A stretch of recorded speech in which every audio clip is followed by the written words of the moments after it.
पवित्र श्रीमद् भागवत गीता, पवित्र चारों वेद, पवित्र कुरान शरीफ, पवित्र बाइबल, पवित्र गुरु ग्रंथ साहिब, पवित्र कबीर साहिब की वाणी में छुपे हुए गूढ़ रहस्य अर्थात तत्व को जानने के लिए कृपया अवश्य सुनिए जगत गुरु तत्वदर्शी संत रामपाल जी महाराज के मंगल प्रवचन।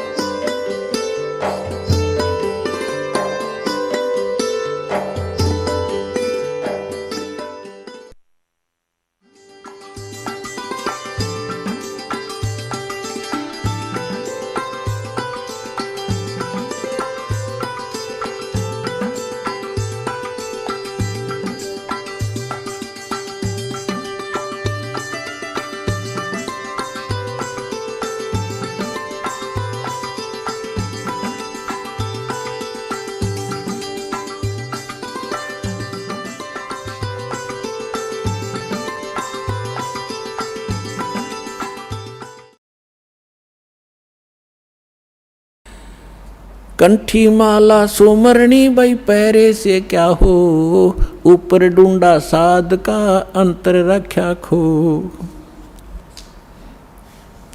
कन फूका गुरुआ में लह जाने भाव न भेद, जम के हलकारे फिर ये हाथों में लिए बेद। ओए होए होए, अपनात्माओं एक एक वाणी ऐसी अनमोल है महापुरुषों की। कहते हैं कि ये कन फूका गुरुआ मिले, कान में फूक मारनिया, और जाने भाव न भेद। और कहते हैं ये काल के हलकारे घूम रहे नकली संत जो वेदों के ज्ञाता माने जाते थे, न कख भी नहीं पता वेदों का। वेद पढ़ने पर भेद न जान, ये बातें पुराण 18। और जड़ को अंधा पत्ते खुआवे, भूल गया सृजनहारा। अगर इन्होंने वेद पढ़ा होता ये पत्थर पूछते, वेद का ज्ञान होता। तो कहते हैं ये वेदों, ये काल के दूत फिर रहे हैं, वेद को हाथ में लिए लिए। आपने एक नकली महर्षि दयानंद की सारा इतिहास आपके रूबरू कर दिया दास ने, और यो कितना शिखर में चढ़ा रखा था, सिरपद रखा था एक आदमी ने। ऐसा महर्षि नहीं, इस जैसा वेदों का ज्ञाता नहीं। तो ऐसे कहते हैं ये काल के दूत थे, वेदों का नाम ले ज्ञान सारा उल्टा ठोक रखा। तो यहाँ उसी को प्रमाणित कर रहे हैं कि जम के हिलकारे फिरे ये हाथों में लिए वेद। जहाँ भी आप महर्षि दयानंद की फोटो देखोगे, वेद पहले दर रखे, उसमें चारों जड़ी संठे काले रखा था, लिखे लिखाए भी सना हो जैसे। और कक का पता नहीं उस आदमी ने। तो पुण्यात्माओं आज तक ये में बिजली गिर रही थी। हम इनको महर्षि माने थे, ये थे कौन बालका जैसे ज्ञान के भी। इनका सत्यार प्रकाश आपके दास ने आपके रूबरू किया, जिसको हम सर्वधारीय मान्या करते। और उसमें इतना डंगा बकवाद भर रखी जो एक आम आदमी भी ना लिखे ऐसी बात, और मूर्ख भी जो उसने लिख रखी। कहते सूर्य पे ऐसे व्यक्ति रहते हैं जैसे यहाँ पर हैं, सारे बाग बगीचे हैं, सारे पदार्थ हैं। बता, वो एक इंसान भी था और मैं ऋषि की पदवी पाएगी। कहते हैं झूठे गुरु बहुत हैं ये अनगन कोट अनंत, सार नाम का भेद बतावे सो सतवादी संत। झूठा गुरु काल है ये फांसी दे अड़ाए, मारत है मैदान में वो छलबल बहुत बनाए। झूठा गुरु काल है ये गुरु का दया स्वरूप, या मैं मीन न मेख है जैसा संवल रूख है। एक एक वाणी का निष्कर्ष देखो पुण्यात्मन महापुरुष। ये थे वो महापुरुष भगवान से प्राप्त ज्ञान, यानी ये तत्व ज्ञान है। कहते हैं झूठा गुरु काल है और गुरु का दया स्वरूप, और या मैं मीन न मेख है जैसे संभल रूख। अब जैसे एक संभल का पेड़ होता है, संभल, और संभल के पेड़ पे ये तोता जो होता है, तोता ये वृक्षों को सिलेक्ट कर लेते हैं कि ये वृक्ष देखते रहते हैं, ताक में रहते हैं कि ये पौधा उगा है, ये पेड़ बनेगा और फिर इसके फल खाऊंगा। तो उस जो ये संभल का पेड़ जब उगता है, बहुत सुंदर पत्ते होते हैं, बड़ा हरा भरा होता है, और बड़ा हो जाता तो इतने बढ़िया फल लगते हैं इसके डोडे, और ऐसा लगता है जैसे बहुत ही स्वादिष्ट पदार्थ होगा, लेकिन उसमें होती है रुई। अब वो तोता ये देखता है कि ये फल पक गया, 12 वर्ष इंतजार किया कि फल खाऊंगा, इस फल यहाँ ये पेड़ घने हो गए वृक्ष इसके संभल के, और जब वो परिपक्व होते हैं जिस उद्देश्य से वो चोंच मारता है उसमें वो पदार्थ ना हो करके रुई उसके मुंह में फंस जाती है, उसने जान बचानी मुश्किल हो जाती है तोते ने। तो यहाँ परमात्मा कहते तुम जिनको गुरु मान रहे हो, उन पर आश्रित हुए बैठे हो, लास्ट में आपने ऐसे पश्चाताप करना पड़ेगा जैसे उस तोते ने उस संभल के वृक्ष को एक अच्छा फलदार स्वादिष्ट फलदार वृक्ष मान के उस पर आश्रित था, फिर सिर पटक कर रो रहा था। झूठा गुरु काल है ये गुरु का धरा स्वरूप, या मैं मीनन मेख है जैसे संबल रूख। फिर क्या बताते हैं, कान चिराए क्या हुआ ये कर कंकन मन पाल, मुद्रा पैरें क्या हुआ सिर फोड़ेगा काल। कहते हैं कान चिरानते, कान में मुद्रा पहनते और 36 आडंबर करने से परमात्मा नहीं मिलेगा, और यम के दूत लठ मारेंगे तुम्हारे गिर के। कहते चुंडित मुंडित पकड़ लिए इनसे जम किंकर ना डरता। ये चुंडित कति जटा बड़ा बड़ा को बड़े बड़े राखों ऋषि दिखाई दे, और कति घोटम घोट करा रखा साधुपना दिखाने के लिए। कहते इन यम के दूत ना डरते इन बकवादों से, वो तो सत मंत्र जो सच्चा नाम जिसके पास होगा उससे भयभीत होते हैं। फिर क्या बताते, मौन रहा तो क्या हुआ ये बोले से नो भेवे, मौनी वक्ता एक है ना पर से दिल देवे। अब जैसे एक नकली था, आडंबर करे बिना इनका काम चला नहीं, दुनिया आकर्षित नहीं हो। एक ने कहा कि मौन धारण कर रखा उसने। एक कबीर पंथी घीसा पंथी संत था, और दास को पहले नाम देने का आदेश नहीं था जब तक 1988 से 1994 तक। तो दास इनको संत मान के इनसे परमात्मा ने इनकी तलाशी दिवानी थी मेरे थे, उससे मिलता था, चर्चा होती थी। एक दिन मैं गया तो क्या पता चला कि महाराज जी तो मौन व्रत रखा है 41 दिन का। मैं चलो भाई ठीक है, मैं बैठ गया तो वो निकला गुफा से बाहर। तो उसने क्या किया, एक स्लेट ले रखी जो बच्चों की होती थी पहले, स्लेट पत्थर की, और एक चौक ले रखा, उस पर लिखा कि भगत जी को चाय पिलाओ। स्लेट पे लिख दिया, तो वो चाय ले आए। फिर लिखा कब आए, वो बोला जी अभी आया हूँ। अच्छा, अब वो स्लेट पे लिखे और फिर उनको पानी पिलाओ। अब यहाँ वो परमात्मा कहते हैं कि मौन रहा तो क्या हुआ जो बोले से नो भेव, इशारों से बात कर रहा, मन तो डिस्टर्ब हो लिया। बताओ उस मौन रहने से क्या लाभ हुआ तुझे। और मौनी वक्ता एक है ना पर से दिल देव। परमात्मा के पाने के लिए ये आडंबर केवल बकवाद मात्र है आपकी, इनसे ये भगवान नहीं मिले। और ये भोली आत्मा इन्हीं से प्रसन्न होते हैं। बाबा जी भाई 41 दिन में, और फिर 41वें दिन उसने वो व्रत खोलना था, समागम हो गया, हजारों आदमी इकट्ठे हो गए, लाखों रुपये उसने मिल गए, हो गया उसका काम पूरा। वो भी पार और चेले भी पार। दोनों गधे बनेंगे इकट्ठे। कहते सन्यासी 10 नाम है ये शिव का धर है ध्यान, शिव के ऊपर और है ताको कर प्रणाम। ये सन्यासी 10 नामी सन्यासी कहलाते हैं, भगवान शिव को इष्ट मानते हैं। कहते हैं शिव के ऊपर और परम शक्ति है, उसका ध्यान धरो जब तुम्हारा कल्याण होगा। बेखों से भगवान का दूर महल दरबारे, पाखंडी पहुँचे नहीं दे सतगुरु पार उतारे। इन भेखों से बनावटी आडंबरों से परमात्मा का घर बहुत दूर है, और पाखंडी वहाँ ना जा सकता ना ले जा सकता। सतगुरु दे पार उतार, सतगुरु आपको पार उतारेगा।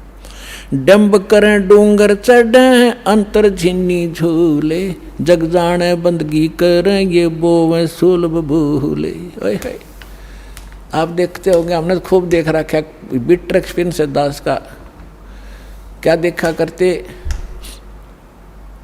एक समय ये दास अपनी से ड्यूटी पर जा रहा था। दास हरियाणा सिंचाई विभाग के अंदर जूनियर इंजीनियर की पोस्ट पर था, मोटरसाइकिल पे जा रहा था अपनी ड्यूटी पे। तो रास्ते में काफ़ी व्यक्ति इकट्ठे थे।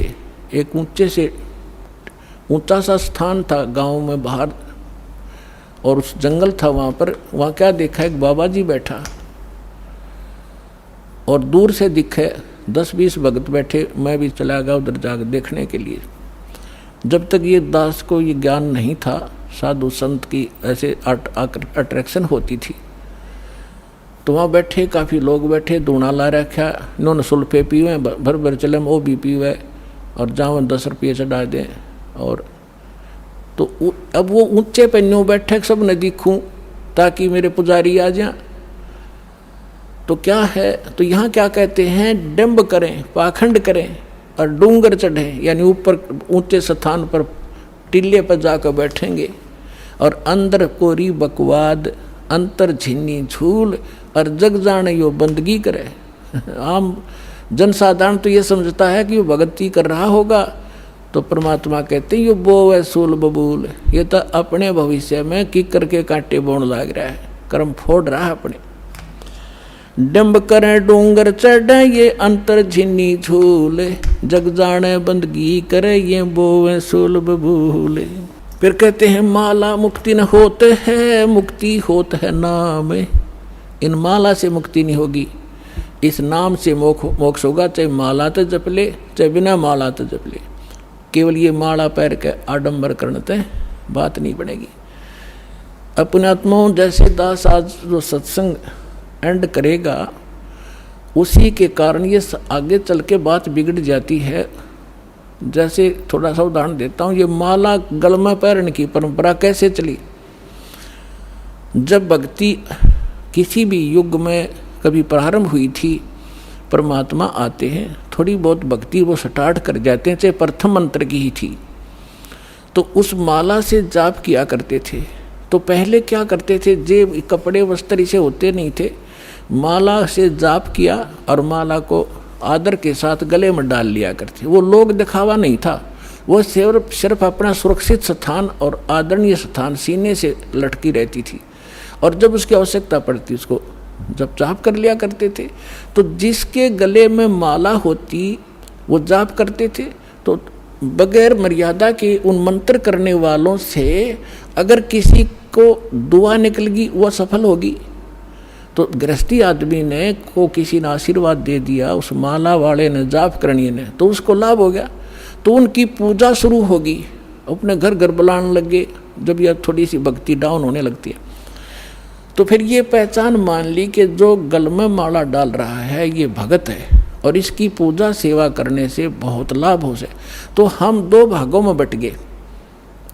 तो जो माला डालने दिखता उसको हम भगत और संत मान लेते, उसकी सेवा करते, चरण धोते, और उससे थोड़ा बहुत लाभ उसको मिल जाता। अब कैसे, वो तो ऐसा था जैसे एक किसी ने अपने टायर में हवा भर रखी है, और उसमें से लाकर दूसरी ट्यूबर दूसरे के टायर में डालता रहे, तो थोड़ी बहुत आ जाएगी, उसका भी काम ना चले पूरा, और उसकी खत्म हो जाएगी।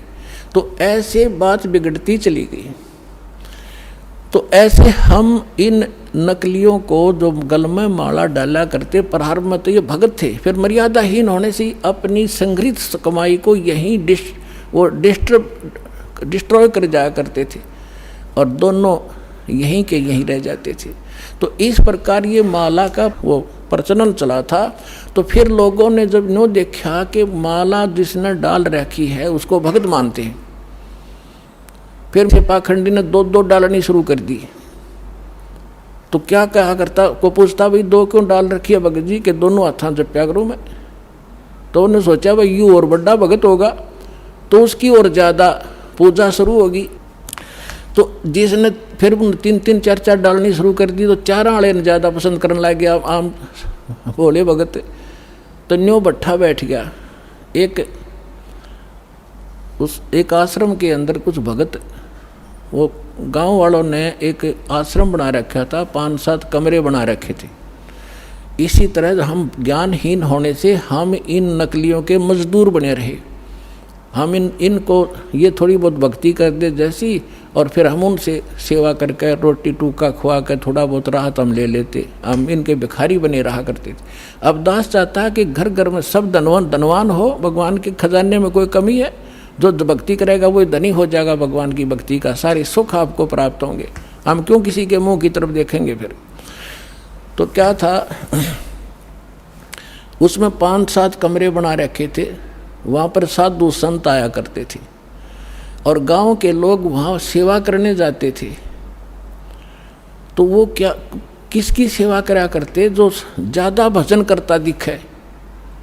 उन्होंने क्या पहचान कर रखी थी कि ज़्यादा भजन कौन करता है? जो सबसे पहले उठ कर स्नान करके और अपने भजन पर बैठ जाता है। तो भगत वहाँ जो रहते थे सेवादारी का दा, तो गांव वाले उनसे पूछा करते थे कि आज पहले कौन सा उठा था, कि आज जो उनके लंगोट सूखा करते बाहर, एक एक कोपीन रखते थे, वो धो के सुखा के और अपने भजन पर बैठ जाते थे। तो जो सबसे पहले बता देते थे कि ये उठा था सबसे पहले, ये इसी का लंगोट सूख रहा, तो उसी की पूजा ज़्यादा लोग करने लगे। और दूसरे जो लेट उठते थे उनको वो विशेष ध्यान नहीं देते थे, उसी का पूजा करनी, उसी को प्रणाम करना, उसी के पैर दबाने। तो दूसरे एक उनमें नकली था, आलसी सा आदमी, उसने सोचा भाई यूँ के चक्कर है, इसकी पूजा क्यों हो रही है? तो उसने पता चला कि वो बखत तो उठा है, इसलिए यार इनने पहचान कर रखी है लंगोट की, इसका पहले सूख्या पावे। वो क्या करने लग गया, उन तो सबसे पहले उठा 1 घंटा, और इतना आलसी था और नाव भी ना था, लंगोट ने पानी में बेकर सबसे पहले टांग दे उड़ा और उल्टा सो जावे। तो वो उन्होंने पूछा भाई ये किसका लंगोट है? कि ये इस महात्मा का है। वो सारे उन सारे ने छोड़ देगा, उस नकली के लाग गए साथ, उस लंगोट की पहचान करके पहले कौन सा उठे रात ने। तो हम न्यो भक्ति का नाश कर लिया। तो यहाँ परमात्मा कहते हैं माला मुक्ति न होते है, ये मुक्ति होते है नाम। एक अक्षर बाहरा, ये उजड़ भला नगाम। कहते माला मुग्ध गंवारे को, गल में पैरा काठ। दगड़े दो जग के चल्या, लखी न सतगुरु बाटे। माला मुग्ध, इस मूर्ख ने ये गल में काठ पैर रखा, इतना मोटे मोटे मणिए। और दगड़े दो जग के चला, नरक के रास्ते को पकड़ रखा है। लखी ना सतगुरु बाट, यानी सतगुरु के मार्ग का इसको पता नहीं चला।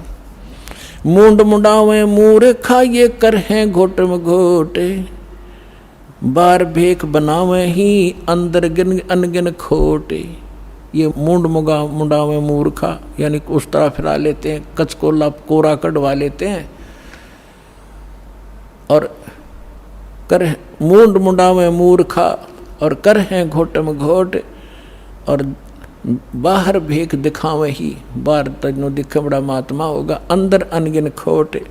केले की कोपीन है, ये फूल पान पल खाही। नर का मुख नहीं देखते, जो बस्ती निकट ना जाई। एक समय इस दास को ये ज्ञान प्राप्त हुआ, तो हम अपने ऑफिस में बैठ के फिर तो हमारे पास एक यही चर्चा हो जाती है, जो भी जिसने हमारी बात सुनाई थी उसको चर्चा शुरू कर देते थे। तो उनमें से एक कहने लगा कि नहीं, आपने संत तो देखे नहीं है। मैंने बताया मेरा ऐसे गुरुजी हैं, उनसे मैंने दीक्षा ली है। तो वो एक कहने लगा आपने संत तो देखे ही नहीं है। दूसरा मेरा साथी कह रहा था, मैं कैसे होते हैं भाई? कि मैं एक बार ऋषिकेश गया हुआ था, हरिद्वार से आगे, और वहाँ एक आगे जंगल है, 1 किलोमीटर आगे चल के साइड में, और वहाँ एक महात्मा रहता है, और वो केवल एक लंगोट बांधता है केले के पत्तों की। जंगल में रहता है, और जंगल में इतना गहरा चला जाता है, आदमी के तो दर्शन भी नहीं करता वो, और जय उसके दर्शन हो जाए तो बेड़ा पार हो जाता है। तो बहुत से लोग वहाँ इकट्ठे हो रहे थे। तो मैं भी जाकर बैठ गया, उनसे पूछा ताछी की, तो उन्होंने बताया कि एक महापुरुष रहते हैं यहाँ पर और वो कभी कभी यहाँ दिख जाते हैं विचरण करते हुए, तो हम उसके दर्शनार्थ बैठे हैं, हो सकता हमारे भाग जाग जा। लेकिन वो जब भी कोई आभास होता है तो भाग कर अंदर गुफा गहरी जंगल में भाग जाता है, आदमियों को दर्शन नहीं देता। तो कहने लगा कि एक बता रहा था कि मैंने एक दिन थोड़ी सी दर्शन हुए थे, बस एकदम फिर वो पीठ फेर कर भाग गए, बस उस दिन थोड़ी सी कसर रह गई, ना बेड़ा पार हो जाता। तो उसी आस में 20-30 आदमी बैठे थे वहाँ। अब इस परमात्मा के ज्ञान से वो निर्णय होगा कि वो के था, वो कौन था। आए है उसके क्या कहते हैं सुख संवेद में, केले की कोपीन है वो फूल पान फल खाही। केले के पत्ते की तलंगोट बांध रखा है, ऐसे बैरागी त्यागी महसूस होते हैं और फूल पत्ते और फल खा के गुजारा करते हैं और बस्ती के निकट नहीं जाते, आदमी का मुंह भी नहीं देखते। ऐसे त्यागी बैरागी, उनको संसार एक समर्थ संत मानते हैं। अब उसका पैमाना दिया है सुख संवेद में, केले की कोपीन है जो फूल पान फल खाही, नर का मुख नहीं देखते जो बस्ती निकट नहीं जाही। वो क्या है, वो जंगल के रोज हैं जो मनुष्यों बिद के जाही, निस्दिन फिरो उजाड़ में नो परमात्मा पावे नाही। कैसा पैमाना दे दिया, वो जंगल के नील गाय हैं, रोज हैं जो आदमियां देख कर भाग जाओ, फदड़ फदड़ कर पता नहीं कहाँ जाकर डटे। ये जंगल के रोज है, जब नाम से मोक्ष होगा, इन बकवादों से होगा। ये जंगल में पशु सारे नंगे फिरे और भाग जाते हैं, मर्ग भी भाग जाते हैं आदमी से डर के। फिर इसका समाधान बताते हैं, डेरे डंडे खुश रहो ये खुसरे लेना मोक्षे, दरु प्रहलाद पार उतर गए फिर डेरे में क्या दोष। परमात्मा देखो, और तो उदाहरण उनके पास था नहीं जब ये ज्ञान मालिक दिया करते थे। हम धरु और प्रहलाद को मुक्त मानते हैं, मानते हो कहाँ जी? तो जब धरु और प्रहलाद तुम कहते हो पार हो गए, उनके इतिहास देखो पढ़ के। प्रहलाद जी 10 वर्ष के थे जब नरसिंह जी आए, उनको मिले, यानी परमात्मा प्राप्ति हुई। भक्ति वो पहले से ही कर रहे थे और फिर उन्होंने शादी करवाई। और जो राजा बलि था जिसने वो 100 अश्वमेघ यज्ञ करी थी इंद्र की गद्दी प्राप्त करने के लिए, और जिसके लिए भगवान आए थे 52 रूप बना के, तो वो प्रहलाद का पोता था, बैलोचन का लड़का था। तो उनने ब्याह करवाया, बालक हुए और वो पार हो गए। और ध्रुव का भाई था उत्तम, उसकी मृत्यु हो गई थी। फिर ध्रुव ने ब्याह करवाया और उत्तम वाली पत्नी भी उसके साथ रखी उसने, तो वो भी पार हो गया। तो कहने का भाव ये नहीं है कि तुम जो बकवाद करते हो कि ब्रह्मचारी जंगल में गए वही पार होंगे, नहीं। अगर ब्रह्मचारी पार हो तो ये इजड़े तो सब तो पहला पार हो जा, उनका तो 5-6 नंबर आवे। लेकिन मोक्ष होगा भक्ति से, चाहे ब्रह्मचारी हो रहा कर लो, और चाहे ये खुसरे कर लो, और चाहे गृहस्थी कर लो। दुराचार बुरा बताया, ये तो वैसे अच्छा नहीं, वैसे भी बेहुदी बातें हैं। तो कहने का भाव है भक्तों के तो वैसे सतर के काम नहीं है। तो इस प्रकार क्या कहते हैं, डेरे डांडे खुश रहो, डेरे डांडे खुश रहो खुसरे लेना मोक्ष। और ध्रुव प्रहलाद भी पार हो गए। फिर गृहस्थी में के दोष, अपने आत्माओं ये 9 काम बिगाड़े हैं। एक बार गरीबदास साहिब जी जब परमात्मा से परिचित हो चुके थे और अपना ज्ञान प्रचार भी करते थे, कोई उनके पास आ जाता था तो ज्ञान भी देते थे, दीक्षा देते थे, केवल सिंपल सी, ये मूल ज्ञान नहीं देते थे। फिर भी उनसे बहुत राहत मिलती थी, वो समर्थ थे, आशीर्वाद से भी लाभ देते थे, संसारिक सुख दिया करते। तो उन एक आपको बताता हूँ इनकी कैसी दुर्गति होती है। जग जानाइयो बंदगी कराइए बोए सोल बबूल। एक बेरी गांव है रोहतक जिले में, अब वो झज्जर में हो गया। तो वहाँ का उस गांव का एक व्यक्ति था हरलाल नाम का, और वो धार्मिक व्यक्ति था घना। उसने एक साधु रख लिया अपने घर पे कि महाराज आप यहाँ रहो उसके लिए एक चौबारा बनवा दिया ऊपर, आप यहाँ रहो, हमने सेवा मिल जाएगी, हमारे कर्म बन जाएंगे, आपकी भक्ति बन जाएगी, आपने भक्ति करनी है, आप बाल ब्रह्मचारी हो, घर छोड़ रखा, कहाँ भाई, ठीक है, होगी सेटलमेंट। उसका ऊपर चौबारा बना दिया, एकांत में उसको बढ़िया भोजन दे सुबह शाम, और वो अपना भजन करे, जैसा भी वो सोच रहे थे भजन करे। और वो भजन उसके पास भक्ति थी नहीं हुआ। तो क्या हुआ कि वो क्या करता था, बढ़िया माल खावे और आप खावर सो जावे, या जिसी भक्ति थी अटपट की वो साधना करे थोड़ी बहुत देर, वो भक्ति मोक्षदायक थी नहीं। तो क्या हुआ, कुछ दिनों के बाद उस संत की मृत्यु होगी, अंतिम संस्कार कर दिया। तो पहले क्या करते थे कि गांव के जो किसान लोग थे बैलगाड़ी रखा करते थे, और ट्रांसपोर्ट का जो काम होता था आजकल ट्रकों से होता है, पहले बैलगाड़ियों से करा करते थे। तो बेरी से और इधर नजफगढ़ साइड में जाया करते थे, वो अपनी उस मंडी से सामान लाते थे, जैसे वहाँ से गुड़ ले आए, बूरा ले आए, इधर से बाजरा ज्वार ले जाते थे भर के, ऐसे वो ट्रांसपोर्ट करते थे।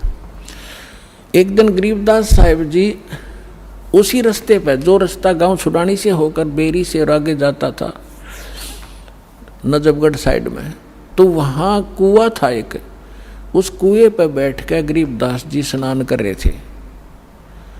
सुबह सुबह गर्मियों का मौसम था, 5 बजे उधर से वो हरलाल गाड़ी लिए आ रहा था, और उसने जो बैल एक जोड़ रखा था, वो बैल था गोरे कलर का, लाल रंग का, और वो क्या उसने, वो बैठ गया, वो बैठता था ऐसे, और वो हरलाल उतर कर फिर उसका लठ मारता, उसने फिर ज़बरदस्ती ठाता, फिर वो आधा किलोमीटर ठीक चलता और फिर बैठ जाता। तो वो कुदरती वहाँ बैठ गया आकर जहाँ गरीबदास जी नहा रहे थे, स्नान कर रहे थे। तो गरीबदास जी न्यों के न्यों उठ के धोती बांध रखी थी नहाते नहाते, और वहाँ गए उस बैल के पास जो बैठ गया था, एक बैल खड़ा था, गाड़ी रुक गई थी। तो उन्होंने उसके कान में कोई बात कही, वो एकदम खड़ा हो गया, वो बैल खड़ा हो गया। तो किसान ने तो यह बड़ी बात थी, बैल ठीक चलने लग गया, और वो वहाँ से लेकर बेरी लगभग 10-15 किलोमीटर पड़े हैं छुड़ानी तक, बेरी तक वो बैठा नहीं। उधर से राम रमी हुई, महाराज कौन हो आप? भाई गरीबदास नाम है मेरा। और यूँ क्या हो गया? कुछ ना, बस आगे इसका समझ में।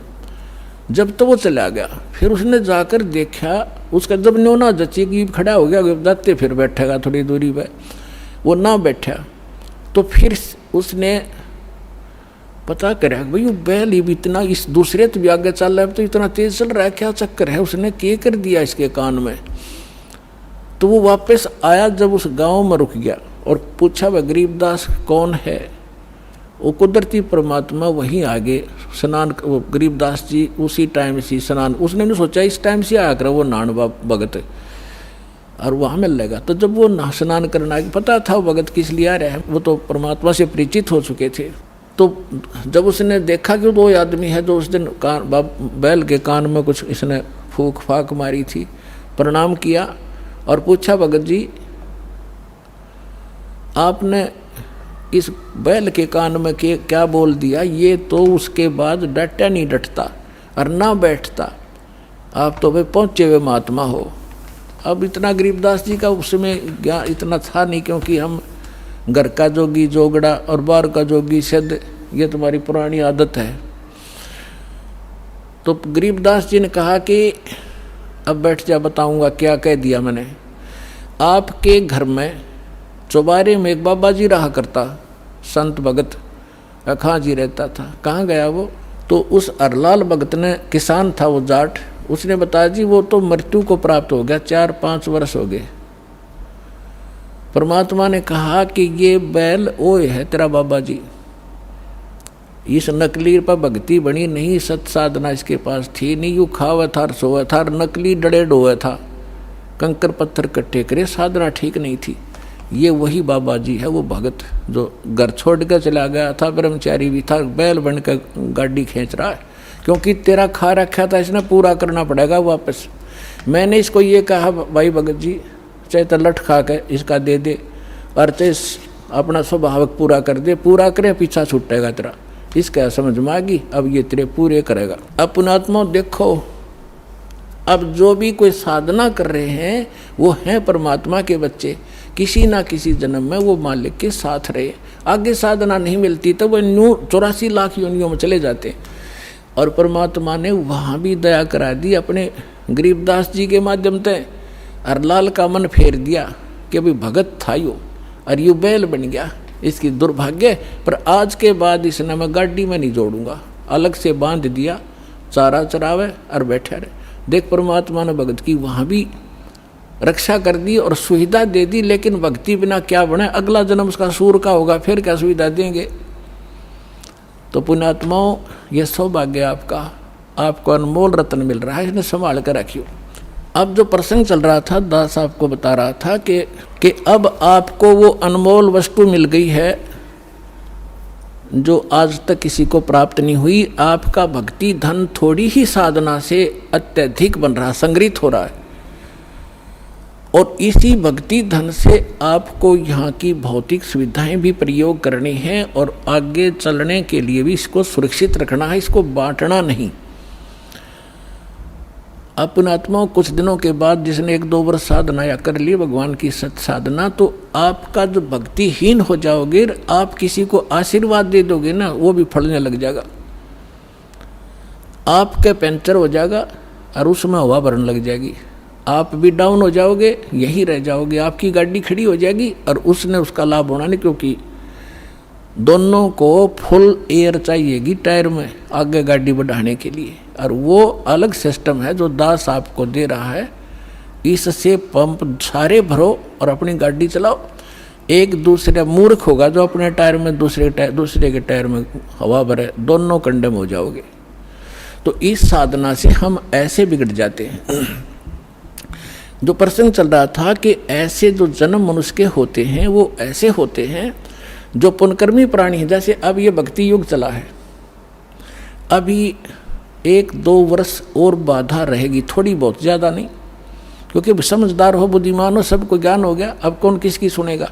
फिर 1-2 वर्ष के अंदर पूरे विश्व में फैल जाएगा, सब आपके साथी समर्थक हो जाएंगे, फिर बात खत्म हो जाएगी। फिर जो मर्यादा आप करोगे आपका सहयोग देंगे और वो भी वो मर्यादा ही पालन कर रहे होंगे, तो आपका भक्ति खंड नहीं होगा, आप भी सफल होंगे और वो भी होंगे। फिर क्या होगा कि कुछ दिनों में आपको इतना सुख हो जाएगा, क्योंकि भगवान सुख सागर है। तो ये सावधानी बरतना कि इस सुख में परमात्मा से दूर ना होना, क्योंकि ये सुख मालिक से दूर करता है, और उसको होगा जिसका नाम खंडित हो जाएगा। या सांसारिक सुख, जैसे किसी व्यक्ति का नाम खंडित हो गया या किसी कारण से उसने नाम त्याग दिया, 2-3 वर्ष साधना करके वो चला गया, अब उसको फिर भी सुख हो रहे हैं और वो भक्ति भी दूसरी करने लग गया, या भी छोड़ दी है या यही मंत्र कर रहा है, उसने आना बंद कर दिया है, तो वो कनेक्शन तो कट गया। आगे चार्जर नहीं है उसका, लेकिन पिछला चार्जर जो बैटरी है वह काम कर रही है। अब वो काफ़ी अच्छा चार्ज हो गया तो घरे दिन भी काम कर देगी, लेकिन वो ये सोच रहा होगा कि मेरा क्या बिगड़ गया। अब फिर बिगड़ेगा, जब ऐसा बिगड़ेगा कि किसी प्रकार समझ में नहीं आएगा उसके। अब इतना ज्ञान दिया जाता है, मैं कोई बालक नहीं या वैसे थूक बिलो हूँ, कोई लालच हो मुझे। 2 रोटी भगवान ने दे रखी थी, जेई की नौकरी थी, बढ़िया काम चल रहा था, परमात्मा ने पहले भी ठीक से घर में गुजारा ऐसे जन्म दे रखा था जहाँ रोटी टाइम पर ठीक मिले थी। तो दास ने पता चला कि मेरे जैसे दुखिया सारे ही हैं जिनको भगवान की चाह और धक्के खा रहे हैं। मुझे पता लग गया, तो सबको आवश्यकता इस भगवान की, इस ज्ञान की। तो इसलिए दास ने इस पर कदम उठाया। तो इस प्रकार जैसे आप जो सफल होगे। और एक बात और ध्यान रखना, आप यहाँ केवल उसी उद्देश्य को लेकर ना आना कि जैसे रोगी है वो रोग ही स्वस्थ हो, जिसको पुत्र की संतान नहीं है वो संतान ही हो तो बात बने, अगर संतान भी आपको आवश्यक होगी देनी तो यही मिलेगी, पृथ्वी पर कोई नहीं देगा अपने। और जो आपका रोग निवारण होगा तो यही होगा, पृथ्वी पर कहीं होगा भी नहीं, और होगा ही होगा, रोग तो निवारण होगा ही होगा। बाकी संतान भी परमात्मा अगर चाहेगा तो सब कुछ कर सकता है। उसका एक लंबा इतिहास है, फिर बताऊंगा, ऐसी बात नहीं। यहाँ हजारों ऐसे प्रमाण हैं जिनके 10-10 वर्ष, 12-12 वर्ष और 15-15, 20-20 वर्ष ब्याह न हो गए थे और बच्चा नहीं था। सारे सब आजकल तो सारे जो है ना ये भौतिक और सारे ट्रीटमेंट हैं ये भी करवा के छक लिए थे मालिक ने, उनको भी संतान दे दी। ये तो कोई बड़ी बात नहीं है, लेकिन हमारा आपका मूल उद्देश्य मोक्ष हो और आपको पार करने के लिए परमात्मा जैसे भी आपको रखे वैसे ही रहो। जैसे डॉक्टर के यहाँ मरीज होता है और उसको थोड़ा बहुत कष्ट भी बन रहा है, वो जैसे भी कोई ट्रीटमेंट करे, इंजेक्शन लगाओ जब भी थोड़ा बहुत दर्द तो होएगा। अब उस इंजेक्शन ना लगने दे फिर वो ट्रीटमेंट क्या करेगा डॉक्टर। तो थोड़ी बहुत संकट, थोड़ा बहुत कष्ट आपको महसूस भी हो, वो गॉड गिवन समझना। किस लिए परमात्मा हमें उदाहरण देते हैं अपने ऊपर ही। कहते हैं कबीर सुख के माथे पत्थर पड़ो, जो नाम हृदय से जावे, बलिहारी व दुख के जो पल पल नाम रटावे। परमात्मा कहते हैं तुम ऐसे मांगना मेरे से कि हे भगवान इसे सुख के आग लगो जिस जो आपसे दूर करे। हे परमात्मा ऐसा दुख, बलिहारी उस दुख के, ऐसा दुख बना रहे जिससे आपकी याद बनी रहे, ऐसा सुख ना देना भगवान जो आपसे दूर करे। तो आप ये समझ लेना छोटी मोटी जो ठूठा आपका रख रहेगी ये गॉड गिवन होगी, ताकि वो मन बकवाद ना करे, इसने मौत दिखे जा, और तभी ये भक्ति करेगा, न करने ना दियो। ऐसा खतरनाक एलिमेंट है ये। तो पुणात्मा ये परमात्मा का ट्रीटमेंट चलेगा जब आप इसकी शरण में आगे। डॉक्टर के हॉस्पिटल में एडमिट एक पेशेंट अपनी चलाओगा तो वो रोग नहीं कटवाना चाहता, वो तो बकवाद कर रहा है, व्यर्थ में टाइम वेस्ट कर रहा है। तो आप यहाँ आगे हो, भगवान कोई बालक नहीं, आपके भविष्य की जानता है। अब जैसे किसी को एक्सीडेंट हो गया और उसका ब्लड चल रहा है, ब्लीडिंग हो रही है, तो डॉक्टर सबसे पहले उसकी कोशिश करेगा कि ब्लड रोकूं, चाहे उसकी टांग में कितनी पीड़ा हो रही हो, फ्रैक्चर भी हो रहा हो, उसने नहीं संभालेगा कि ये दर्द होने दे थोड़ा, पहले इसकी जान बच चली जाएगी जब ब्लड नहीं रोका थे। तो वो कह रहा होगा है मर गया, पैर टूट गया है मर गया, तो वो अलग बात है, पहले वो ब्लड रोकेगा फिर उस टांग ने संभालेगा, उससे जान नहीं जा सकती। तो इसी प्रकार आप यहाँ आए हो केवल एक उद्देश्य लेकर, और परमात्मा को पता है कि कल ने इसके ऊपर एक ऐसी आपत्ति आओगी, इसकी जान जानी है या कोई और भयंकर अटैक है इसके ऊपर, तो पहले मालिक आपके उस संकट ने हटावेगा जो भविष्य में और आने वाला इससे भयंकर। और आप ये सोचोगे एक बता मेरा ये संकट ना ठीक हुआ, 2 बार लिया, तीसरी बार आ ली, 5वीं हाजिरी होगी। पुणात्मा या तो आजीवन आने की नीयत बनाओ जब आपका कल्याण होगा। ऐसा बालक नहीं भगवान के झाड़े ला देर जा तुम अपने राजी रम अपने राजी, नहीं, आपके असंग जन्म का कोड कटेगा यहाँ से। अब जो प्रसंग चल रहा है कि जिन जैसे सतयुग के अंदर पुण्यात्मा जन्म लेती है और उनके लिए परमात्मा ऐसा माहौल बना देता है, फलदार वृक्ष होते हैं सब जगह। जैसे आजकल हम कणक पैदा करते हैं कितनी मेहनत करके, उस समय ये ऐसे खड़े रहते जैसे सामक देखा हुआ आपने, ऐसे खड़े रहते हैं और जाओ और तोड़ो और झाड़ो, पकाओ और खाओ, फल तोड़ो खाओ और भजन, और उसमें भजन सभी करते हैं, उनकी एक ऐसी श्रद्धा होती है। तो वो भक्ति करते हैं शास्त्र विरुद्ध, और सुख सारे उपलब्ध हैं, शरीर भी स्वस्थ है, लाखों वर्ष जीवन भी रहता है, बाप से पहले बेटा भी नहीं मरता है, और विधवा औरत विधवा नहीं होती हैं। तो वो ये सोच रहे कि हम जो साधना कर रहे हैं इससे में लाभ है, नहीं, यह भूल मार रही है हमने आज तक। तो वो उस सतयुग में कौन प्राणी जन्म लेंगे, ये बहुत असंख्य युगों से चला रहा है। अब जैसे ये समय अब चल पड़ा, जो भगवान पुण्यात्मा है इस ज्ञान से संपर्क में रहेंगे, भक्ति ठीक करते रहेंगे तो ये पार हो जाएंगे। अब अरबों खरबों प्राणी पार होंगे अब इस पिछली पीढ़ी में। क्योंकि परमात्मा ने 3 युग इंतजार की है इस समय के लिए। और कैसे परमात्मा किस प्रकार ऐसे लुका छिपी करके और भक्ति बचा के लाए हैं, आप इस ज्ञान से परिचित होगे तब पता चलेगा। कहीं भी जैसे आप सोचा करते श्री कृष्ण ने साड़ी बढ़ा दी द्रौपदी की, श्री कृष्ण हर के बस का ना था कुछ भी। परमात्मा की श्रद्धा बनाए रखने के लिए परमात्मा कहते मैं ही 100 छल छिद्र करता हूँ, वही उसी संत का रूप बनाकर चले जाते हैं जो जिस गुरु पर आश्रित है और उसका काम कर देते। भगत में आस्था बनी रहती है और वो ने सोचा मेरे गुरु से या इस साधना से ठीक हो गया, होता उसके पूर्व जन्म के संस्कारों से। तो परमात्मा ने इस भक्ति को बचा के जीवित रखना था, इसलिए आपको यहाँ तक लाए हैं। तो अब जो पार होंगे वो तो होंगे ही होंगे। मालिक का वचन है सकल सृष्टि प्रवानिक होई, पूरा विश्व और नाम लेगा, मोक्ष होगा।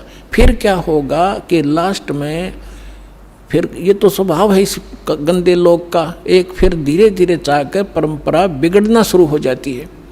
तो उस समय लास्ट में जो भक्त भक्ति यही कर रहे होंगे लेकिन वो पार नहीं हो पाएंगे, उनकी संख्या भी थोड़ी नहीं होगी, बहुत लाखों और करोड़ों में होंगे जो पार नहीं हो सकेंगे, लेकिन भक्ति संग्रहित हो जाएगी उनकी जबरदस्त।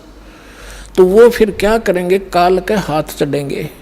उन्हीं में से ब्रह्मा विष्णु महेश ये देव और ये सब बनाए जाएंगे, गणेश और ये जो जितने भी देवता हैं, इंद्र कुबेर वरुण धर्मराज, ये 33 करोड़ देवता इन्हीं में से सिलेक्टेड होते हैं।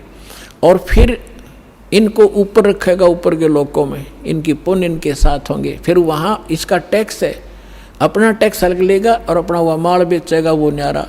तो इनके पुण्य समाप्त जब हो जाएंगे फिर ये दोबारा सतयुग में जन्म लेंगे।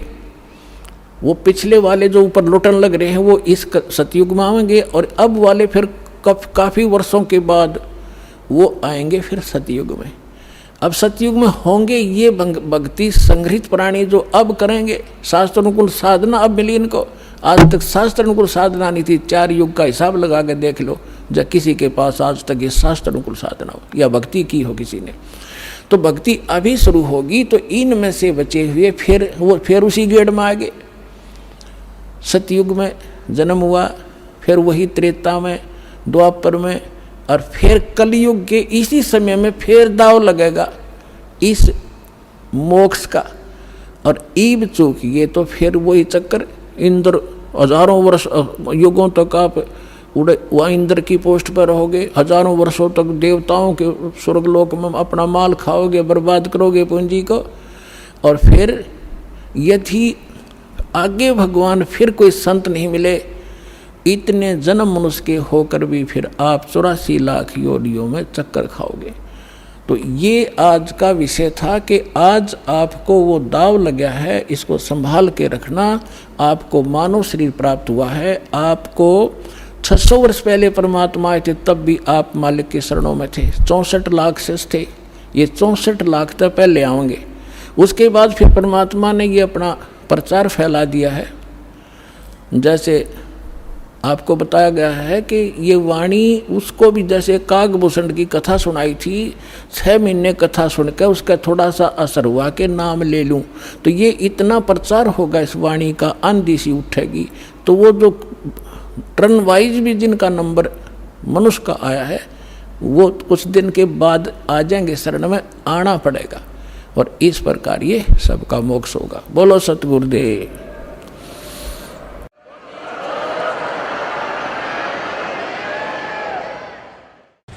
नमस्कार सर। सत साहिब। क्या शुभ नाम है जी आप जी का? जी मेरा नाम किशन लाल चौधरी। सर कहाँ से आए सर? मैं गांव फतेहगंज परासिया, तहसील उनेरा, जिला टोंक, राजस्थान से हूँ सर। सर क्या काम करते हैं आप? जी मैं गवर्नमेंट विद्यालय में साइंस टीचर हूँ। सर परम संत सतगुरु रामपाल जी महाराज की शरण में आने से पहले आप कौन सी भक्ति करते थे? सतगुरु रामपाल जी महाराज की शरण में आने से पहले भगत जी हम वही भक्ति और उपासना किया करते थे जो एक साधारण ग्रामीण हिंदू परिवार में किया करते थे। देवी देवताओं की पूजा, ऊत बूत और पितरों की पूजा। और इनके अलावा 1990 से गीता प्रेस गोरखपुर से जो कल्याण पत्रिका प्रकाशित होती है वो कल्याण पत्रिका का मैं नियमित पाठक रहा हूँ 1990 से 97 तक। तो उसमें विभिन्न प्रकार की जो सनातन साहित्य में अपने हिंदू धर्म के आधार पे विभिन्न देवी देवताएं थे, उनमें हमारी श्रद्धा बढ़ी, लेकिन हम इस निष्कर्ष पर नहीं पहुंच पा रहे थे कि वास्तव में परमात्मा है कौन। 1997 में फिर गायत्री परिवार शांति कुंज हरिद्वार में 1997 में मैंने गायत्री परिवार में दीक्षा ली, और गायत्री परिवार में गायत्री मंत्र की दीक्षा के बाद शांति कुंज हरिद्वार के दिशा निर्देशों में जैसा उन्होंने विधि विधान और साधना की विधि बताई, उनके आधार पे नवंबर 2011 तक वो उपासना ही की। और उस उपासना में रोजाना कम से कम 3 मालाएं गायत्री मंत्र की जाप करना, इनके अलावा दोनों नवरात्रि के अंदर 24 हज़ार के गायत्री मंत्र के लघु अनुष्ठान का पुरस्कार करना, इनके अलावा गायत्री मंत्र का हवन, और हम विभिन्न प्रकार की गोष्ठियों आदि का आयोजन करते थे। और तहसील स्तरीय में गायत्री परिजन प्रमुख एक कार्यकर्ता भी था उनेरा तहसील का, जिसमें भारतीय संस्कृति ज्ञान परीक्षा का आयोजन करवाते थे और विभिन्न प्रकार से हम इसमें सहयोग करते थे। सर जैसे अभी आप बता रहे थे कि पहले आप वो भी भक्तियाँ करते थे जो एक आम हिंदू समाज में प्रचलित हैं, उस भक्ति का आपको कोई लाभ नहीं मिला, और आपको इवन दो तो ये भी पता नहीं चला कि एक परमात्मा कौन है, किसकी भक्ति करनी चाहिए, कैसे करनी चाहिए। और इसी भूल भुलैया में आप पहुंच गए हरिद्वार, गायत्री परिवार से आप जुड़ गए और उनके द्वारा बताई गई विधि विधान के अनुसार आपने भक्तियाँ की, आपने अनुष्ठान भी बहुत किए। तो सर ये सब जो भक्ति आपने की, उस भक्ति का आपको क्या लाभ मिला? 26 जनवरी 2001 को गुजरात में भयंकर भूकंप आया था, तो गायत्री परिवार से एक अखंड ज्योति पत्रिका निकलती है, अभी भी निकल रही है वो अखंड ज्योति पत्रिका, और युग निर्माण योजना और प्रज्ञा अभियान पाक्षिक। तो उस प्रज्ञा अभियान पाक्षिक में एक समाचार छपा था कि गुजरात में जो लाखों लोग उस भूकंप में मारे गए थे, उन भूकंप में मरने वालों में एक भी गायत्री परिजन नहीं था, और किसी भी गायत्री परिजन की किसी भी प्रकार की जनधन की हानि नहीं हुई है। उस समाचार से हमारे अंदर दृढ़ता आई और हमने अपनी पूरी निष्ठा के साथ गायत्री मंत्र का जप और विधि विधान के आधार पर अनुष्ठान शुरू कर दिए। लेकिन नवंबर 2011 में पंडित श्री राम शर्मा आचार्य जी के जन्म शताब्दी समारोह के अंदर 1551 कुंडीय यज्ञ था। उस यज्ञ में जन्म शताब्दी समारोह का यज्ञ था, उसमें हमारी भागीदारी थी। मैं मेरे साथियों के साथ शांति कुंज हरिद्वार गया हुआ था, और वहाँ पर जो यज्ञ का मेन वेदी थी, हमारे आँखों के जस्ट सामने वहाँ भगदड़ हुई और कम से कम 22 गायत्री परिजन मारे गए। उसके बाद में मेरे मन में आचार्य जी के प्रति थोड़ी श्रद्धा कम हो गई, और गायत्री मंत्र से जो मेरे अंदर जो निष्ठा थी, जो दृढ़ता वाली भावना थी, वो अचानक ख़त्म हो गई और मैं भक्तिहीन हो गया एक तरह से। उस समय हम आचार्य जी को महाकाल का अवतार और शांति कुंज को महाकाल का घोंसला कहा करके बड़े प्रसन्न हुआ करते थे, और सदगुरु रामपाल जी महाराज के चरणों में आने के बाद हमें पता चला कि महाकाल कौन है और उनकी क्या स्थिति है। सर परम संत सतगुरु रामपाल जी महाराज की शरण में आप कैसे आए? भगत जी, नवंबर 2000 के हादसे के बाद मैं बिल्कुल भक्तिहीन हो गया था, कहीं भी मेरी श्रद्धा नहीं थी। तो उस समय मैं कहता मैं साइंस एंड आदमी हूँ और मैंने कभी साहित्य पढ़ा नहीं था, लेकिन मैंने नौकरी में आने के बाद मैंने हिंदी से एमए किया था, और उस एमए हिंदी के अंदर एक पेपर एक कवि का होता था। उसमें विद्यार्थी अपनी चॉइस के आधार पर कोई भी एक कवि चूज करता है, सूरदास हो, तुलसीदास जी हो, रहीम जी हो, कबीर जी हो, कोई भी। तो मैंने कबीर साहब का पेपर चूज किया था, और वो पेपर 15 नंबर के उसमें क्वेश्चन आते थे, और पास होने के उद्देश्य से पासबुक में से उनके कबीर साहब के पदों को हम पढ़ते थे, और उन पदों को पढ़ के हम पास हुए। और जब नवंबर 2011 की घटना के बाद में जब कहीं भी हमारा मन नहीं लगा, तो वो कबीर साहब की वो पद बार बार रह रह के मन में याद आते थे। उनका जो रहस्यात्मकता थी, आडंबरों का विरोध था, वो सारी बातें हमारे मन को बार बार प्रेरित करती थी कि क्यों ना हम कबीर साहब का कोई साहित्य पढ़ें, या उनसे कहीं कोई साहित्य मिल जाए तो हम उनसे प्रेरणा लें। और इसी उधेड़बुन में, क्योंकि मैं गायत्री परिजन था और स्वाध्याय मेरे जीवन का अंग था, मैं रोजाना घंटा आधा घंटा रोज स्वाध्याय करता था, अब भी करता हूँ। तो उस हिसाब से मैं मेरे मौसा जी के यहाँ टोंक में मैं बैठा हुआ था, घर पे कोई नहीं थे, और बैठे बैठे ऐसे भक्ति सौदागर का संदेश कोई किताब पड़ी हुई थी मौसा जी के वहाँ, वो मैंने उठकर पढ़नी शुरू कर दी। और जैसे मैंने शुरुआत से पढ़ाई, शुरुआत में मुझे रामपाल दास जी महाराज ऐसे लगे जैसे कोई कम्युनिस्ट विचारधारा रखने वाले व्यक्ति हों और ये कोई हिंदू धर्म का नाश करने पे तुले हुए हों। लेकिन जैसे जैसे मैंने 3-4 पन्ने आगे पढ़े तो वहाँ पे विभिन्न संतों की जो वाणियाँ थी वो वाणियाँ मेरे मन के आर पार निकल गई, और मैंने मौसा जी से कहा कि मौसा जी मैं ये किताब ले जाना चाहता हूँ और इसको मैं पढ़ना चाहूँगा। दूसरे दिन तक मैंने वो किताब कंप्लीट कर ली, और उसमें आश्रम के फ़ोन नंबर लिखे हुए थे। आश्रम के फ़ोन नंबर पे मैंने बात की और यहाँ से मुझे एक किताब निःशुल्क और प्राप्त हुई, ज्ञान गंगा नाम से। उस ज्ञान गंगा किताब को पढ़ने के बाद मेरे मन में और लगभग दोनों किताबों का मैटर एक जैसा ही था, मेरी जिज्ञासा और तीव्र हो गई। संयोग से क्या हुआ कि हमारे गांव से 25 किलोमीटर के लगभग एक हमारे जान पहचान वाले थे, वो यहाँ आए हुए थे और यहाँ आकर यहाँ से 2 साहित्य लेके गए थे, गहरी नज़र गीता में और आध्यात्मिक ज्ञान गंगा। तो मैंने जैसे फ़ोन पे उनसे बात की, मैंने कहा भगत जी ऐसे ऐसे करना, भगत जी शब्द हम उस समय यूज़ नहीं करते थे, तो कहना हाँ वहाँ की 2 साहित्य मेरे पास है। तो मैं उसी समय मोटरसाइकिल लेके उनसे दोनों ग्रंथ लेके, और जब तक वो ग्रंथ पूरे नहीं हो गए मैं उनको पढ़ता रहा, और पढ़ने के बाद ऐसा आनंद आया और ऐसे विचार बने कि ज़रूर कहीं न कहीं कुछ है तो यही है। और मैंने परमात्मा से प्रार्थना की कि अगर आप में कुछ शक्ति है तो मुझे ज़रूर इसका कुछ वो दें। तो पूर्णिमा की रात थी, में डेट तो मुझे ध्यान नहीं रहा कब तक कौन सी थी वो, लेकिन पूर्णिमा की रात थी। उस रात को जब तक मैंने गुरु जी की फ़ोटो भी नहीं देखी थी, नहीं कहीं टीवी पे कोई प्रोग्राम देखा था, तो उस पूर्णिमा की रात को 12 साढ़े 12 बजे के लगभग कि चल उठ उठ उठ ऐसी आवाज़ आई। एक वो धुंधला सा गुरु जी का जो चेहरा था, आप सफ़ेद सफ़ेद बाल, गोरा गोरा सा चेहरा, वो मुझे धुंधला लगा। मैं उठ के बैठ गया, मैंने कहा ये क्या हुआ। तो मैंने सोचा भाई कहीं ये तो काल के जाल हैं, आते रहते हैं। कुछ दिनों बाद में फिर ऐसा ही हुआ। फिर मैंने सोचा कि क्यों ना हम जो मन में हमारे वो थे बातें, भाई गुरु जी हमें कुछ ऐसा करें, तो वो है ये बात। हमने उसी भगत जी से कहा भगत जी हमें वहाँ लेके चलो आप। तो भगत जी ने कहा कि ठीक है, आप जयपुर से 26 इस प्रकार गाड़ी जाती है जयपुर हिसार, उसमें निकल जाओ।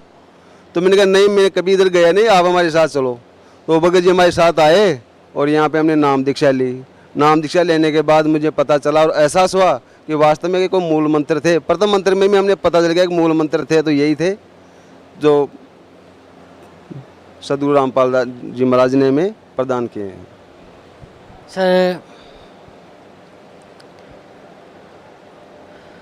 पहले आप परंपरागत जो भक्ति करते थे और उसके बाद आप गायत्री परिवार शांति कुंज हरिद्वार से जुड़े, और उन्होंने जो इस भारत वर्ष की धरा पे मैं समझता हूँ बहुत बड़ी त्रासदी आई थी 26 जनवरी 2002 को गुजरात में जो भूकंप आया था।